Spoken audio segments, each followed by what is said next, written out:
Hello everyone, welcome back to the channel Learn NCERT with Madhvi. Today we are going to discuss the question answer of lesson number 8 winds, storms and cyclone. So without any further delay, let's get started.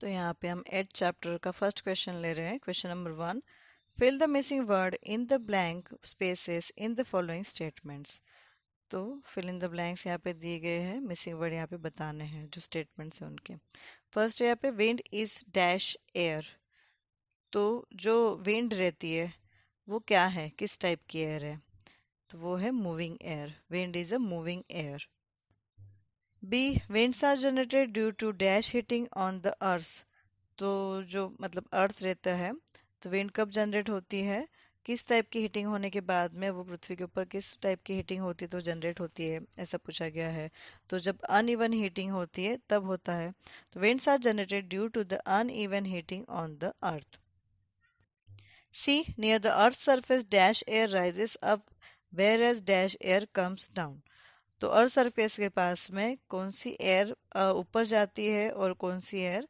नीचे आती है यूँ तो जब earth surface के ऊपर warm air जब ऊपर जाती है तो कूलर एयर जो है रहती है ठंडी हवा जो रहती है वो नीचे आती है तो आंसर है near the earth surface warm air rises up whereas cooler air comes down d air moves from a region dash of pressure to a region dash of pressure तो आंसर है इसका air moves from a region high of pressure to a region low of pressure तो high pressure से जाके वो low pressure पे move होती है question number 2 suggest two methods to find out wind direction at a given place तो दो ऐसी मेथड बताइए कि वो जो विंड डायरेक्शन है उस जगह की वो बता सके ऐसे आंसर है take a piece of a paper in your hand allow it to fall from your hand it will flow in the direction in which wind is blowing तो एक पेपर का टुकड़ा ले लीजिए आपके हाथ में और उसको नीचे छोड़ दीजिए तो वो जो हवा है जो पेपर का टुकड़ा है वो उस डायरेक्शन में जाएगा जिस हवा में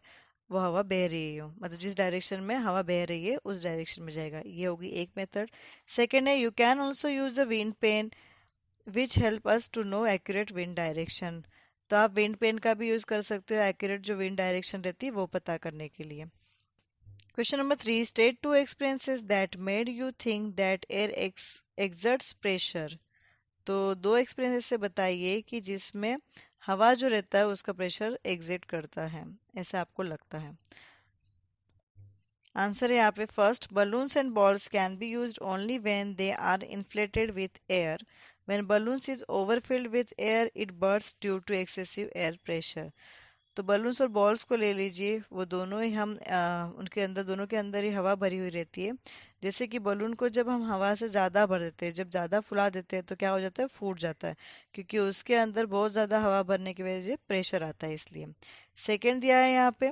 compressed air is used in the brake system for stopping trains तो compressed एयर जो रहती है वो यूज़ की जाती है जब ट्रेन को रुकाना रहता है ना उनको स्टॉप करनी रहती है तब compressed एयर यूज़ की जाती है और ब्रेक लगाए जाते हैं question number 4 you want to buy a house would you like to buy a house having windows but no ventilator letters explain your answers आपको एक घर लेना है और आपको अच्छा लगेगा क्या कि उसकी मतलब खिड़कियों में से कोई भी वेंटिलेशन नहीं है या खिड़कियां नहीं है तो आपके आंसर जो है वो एक्सप्लेन किए no a house which has no ventilators is not a safe और healthy house to live in तो हम ऐसा घर नहीं लेंगे जिसको विंडोज़ नहीं है या फिर वेंटिलेटर्स नहीं है वैसा घर हम नहीं लेंगे क्यों नहीं लेंगे क्योंकि वो सेफ भी नहीं है और वो हेल्दी भी नहीं है उस घर में ऐसे रहना वो हेल्दी भी नहीं है there circulation is not there in such a house so it has no fresh air तो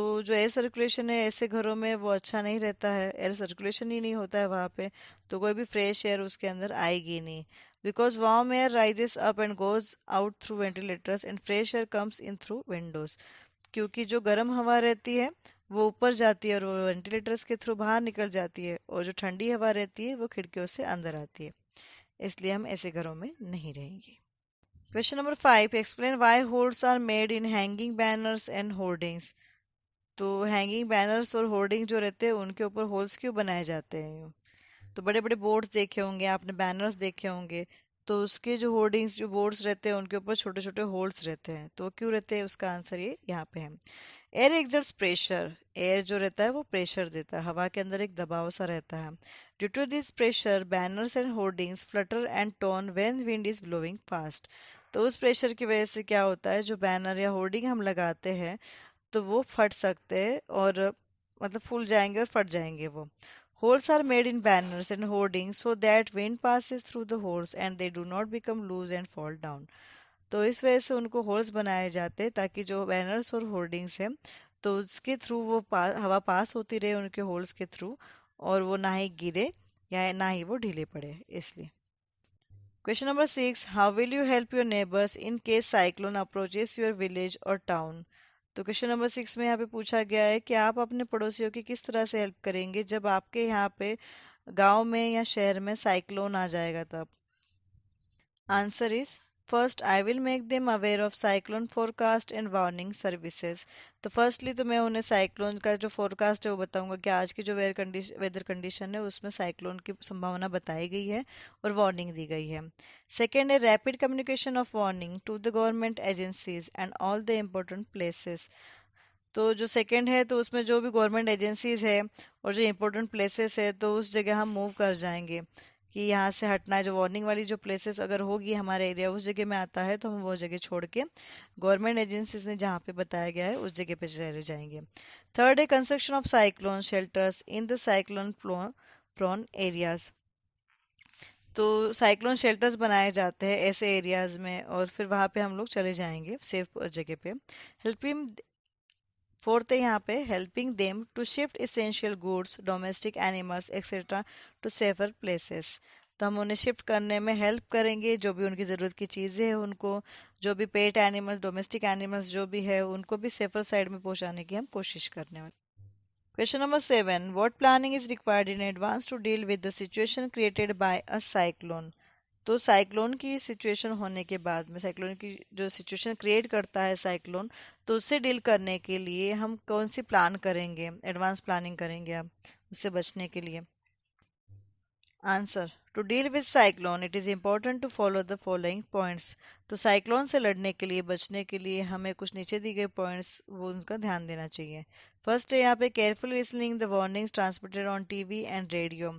तो ध्यान से टीवी और रेडियो पे जो वार्निंग बताई जाती है उनको हम ध्यान से सुनेंगे। Moving to the safer places, जो भी सेफ जगह है सुरक्षित जगह उनके ऊपर हम मूव कर जाएंगे, वहाँ पे चले जाएंगे। थर्ड है यहाँ पे keeping an emergency kit ready. तो इमरजेंसी किट हम हमारे पास में तैयार रखेंगे। फोर्थ है store food in waterproof bags. तो जो वाटरप्रूफ बैग्स रहती है पानी से सुरक्षित हो सके ऐसी बैग्स जिसके अंदर पानी ना जा सके उसके अंदर हम खाना पीना भर लेंगे और संभाल के रखेंगे। फिफ्थ यहाँ पे नॉट वेंचरिंग इनटू सी। तो समुद्र किनारों के पास में हम नहीं जाएंगे। सिक्स्थ यहाँ पे keeping all the emergency numbers. और जो भी इमरजेंसी नंबर्स है उनको अपने पास में रखेंगे ताकि कुछ भी इमरजेंसी होने पे हम उनको कॉल करके हेल्प मंगा सकें। Question number 8, which one of the following places is unlikely to be affected by cyclone.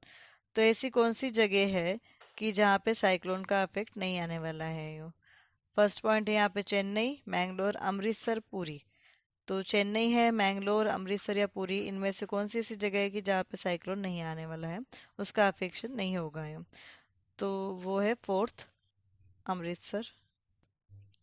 तो आंसर है यहाँ पे option number 3, Amritsar. Because of Amritsar is a far away from the sea while the remaining three are coastal areas and are more likely to be hit by a cyclone।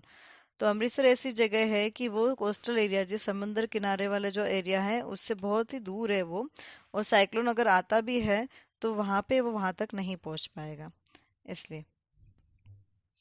Question number 9, which of the statements given below is correct. तो इनमें से कौन सा statement जो नीचे दिए गए हैं उनमें से वो सही है। First, in winter the wind flow from the land to the ocean.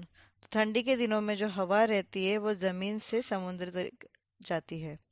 Second है in summer the wind flow from the land towards the ocean.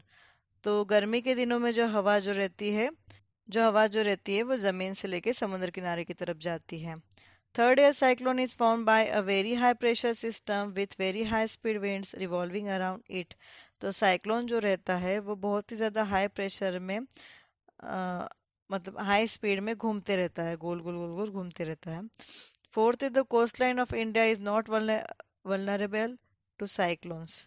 तो कोस्टल लाइन ऑफ इंडिया जो रहता है तो वहाँ पे जो है वो साइक्लोन नहीं आता है।